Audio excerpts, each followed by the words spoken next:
അതൊക്കെ ഇപ്പോ അത്ര വല്ല സൂക്കാവണം പറയേ. അതിനുള്ള ചികിത്സ ഇപ്പം ഗൾഫ് കിട്ടൂലേ? അവിടെ കിട്ടാത്തോണ്ടാണല്ലോ 2 കൊല്ലം പൂർത്തിയാക്കുന്നതിന് മുമ്പ് തന്നെ സുബൈർ നാട്ടിലേക്ക് മടങ്ങിയത്. ആര് പറഞ്ഞ് പാട് കിട്ടൂലെന്ന്? എന്നിട്ട് ഗൾഫ് പോയാലൊക്കെ സൂക്കാടാകുമ്പോൾ ഇങ്ങോട്ട് വരില്ല. ഓൻ്റെ അസുഖത്തിൻ്റെ ഗൗരവം അറിയാത്തോണ്ടാ നിങ്ങൾ ഇങ്ങനെ പറയണത്. അതൊക്കെ എനിക്കറിയാം. ഞാൻ ഒരുപാട് സൂക്കേട് കണ്ടോനാ. കാലത്തേ സൂക്കേടും ചികിത്സ ഉണ്ട്. ഇത് മരുന്ന് കഴിച്ചാൽ മാറുന്ന അസുഖമല്ല കുട്ടിയിലേക്കാ. ഓപ്പറേഷൻ നിർബന്ധമാണ്. ആര് പറഞ്ഞ്? ചില ഡോക്ടർമാർ ആവശ്യമില്ലെങ്കിലും പറയും ഓപ്പറേഷൻ വേണമെന്ന്. അങ്ങനത്തെ പല സൂക്കേടുമാർ ചരിത്രം ഉണ്ടെന്ന്. അതിന് വിവരമുള്ള ഡോക്ടർമാർ കാണിക്കണം ആദ്യം. അല്ല, വിസ ക്യാൻസൽ ചെയ്തിട്ടാണോ ഓൻ പോകുന്നത്? വിസക്ക് 6 മാസത്തെ കാലാവധി കൂടി ഉണ്ട്. അതിനിടക്ക് വേണമെങ്കിൽ പോകാം. 6 മാസത്തില് 1 മാസമല്ലേ കഴിഞ്ഞിട്ടുള്ളൂ. ബാക്കി 5 മാസം കൂടിയില്ലേ? പക്ഷെ ലീവ് 2 മാസമേ ഉള്ളൂ. അതൊരു 6 മാസമാക്കി കിട്ടാൻ പറയും. പറഞ്ഞ ഡേറ്റിന് തിരിച്ചെത്തിയിട്ടില്ലെങ്കിൽ ആ ജോലി പോകും. അങ്ങനെയാണ് ലീവ് നീട്ടുന്നത്. വലിയ അർത്ഥമൊന്നുമില്ല. ഇവിടെ പണിലാവത്തിനുണ്ടോ ആരാ നോക്കാൻ? എൻ്റെ കൂടെ വയ്ക്കൂല. 10-12 കൊല്ലം ഗൾഫിൽ പോയെന്നല്ലാതെ ഓനക്ക് എന്താ ഒരു നേട്ടോ? അതൊക്കെ ഒന്ന് പറഞ്ഞ് മനസ്സിലാക്കി കൊടുക്ക് ഓനക്ക്. എനിക്ക് സമ്പാദ്യമല്ല ശരിയാ, പക്ഷെ ബാക്കിയുള്ളവരൊക്കെ സുഖമായി ജീവിക്കണ്ടല്ലോ. വാടകപ്പുരയിൽ നിന്ന് സ്വന്തം വീട്ടിലേക്ക് താമസം മാറ്റാൻ എനിക്ക് വന്ന ചിലവ് 6 വർഷം കൊണ്ടാണ് ഞാൻ വീട്ടിയത്.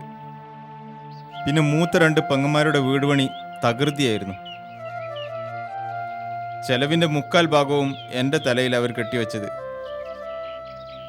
പഴയ പെട്ടിക്കടയിൽ നിന്ന് ഇപ്പോഴുള്ള വലിയ ഷോപ്പിലേക്ക് ജ്യേഷ്ഠനെ മാറ്റാൻ എത്ര രൂപയാണ് എനിക്ക് ചിലവായതെന്ന് നിനക്കറിയോ? അനിയനാണെങ്കിൽ വിസ ശരിയാക്കി കൊടുക്കാത്തതിലുള്ള പരാതി.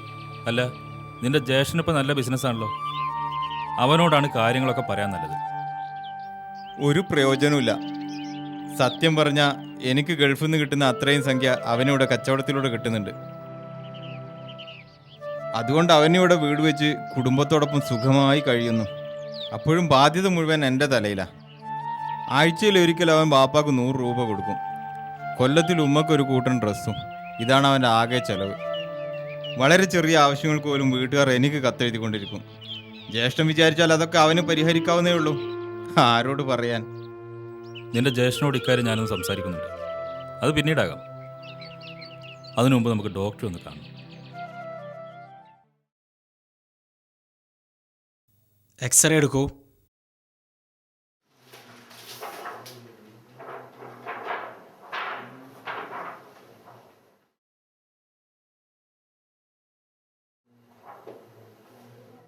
നിങ്ങൾക്ക് എത്ര കാലമായി ഇത് തുടങ്ങിയിട്ട്? 1 വർഷത്തോളമായി ചികിത്സ തുടങ്ങിയിട്ട്. എക്സ്റേയും സ്കാനിങ്ങും ബ്ലഡ് ടെസ്റ്റും എല്ലാം ഒരിക്കൽ കൂടി ചെയ്യേണ്ടി വരും. അതിനുശേഷമേ ഓപ്പറേഷനെ കുറിച്ച് എന്തെങ്കിലും പറയാൻ പറ്റൂ. ഓപ്പറേഷൻ ചെയ്യാതെ മറ്റു മാർഗമൊന്നുമില്ലേ ഡോക്ടർ? ഓപ്പറേഷൻ നിർബന്ധമാണ്, പക്ഷെ പെട്ടെന്നുണ്ടാവില്ല. ചുരുങ്ങിയത് 1 വർഷമെങ്കിലും ഈ മരുന്ന് കഴിക്കണം. അതിനെക്കുറിച്ച് കൂടുതൽ എന്തെങ്കിലും പറയണമെങ്കിൽ ടെസ്റ്റുകളൊക്കെ ഒരിക്കൽ കൂടി ചെയ്യേണ്ടി വരും.